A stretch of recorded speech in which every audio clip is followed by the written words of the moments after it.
आज आपल्या 21 दिवसाच्या योगा चॅलेंजचा 10वा दिवस आहे. सुरुवात करूया एक पाद चक्र क्रियाने. हे लेगला फ्लेक्सिबल बनवतं आणि जॉईंटला ॲक्टिव्ह ठेवतं. यानंतर द्विपाद चक्र क्रिया. हे कोर स्ट्रॉंग करतं आणि लोअर बॉडीवर काम करतं.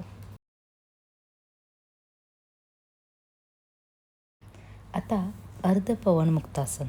हे डायजेशन इम्प्रूव्ह करण्यास आणि लोअर बॅक रिलॅक्स करण्यास मदत करतं.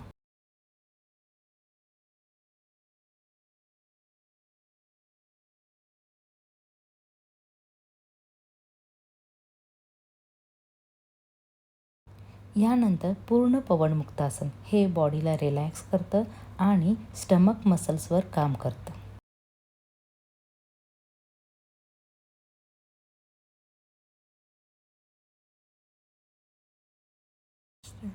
आणि शेवटी शवासन.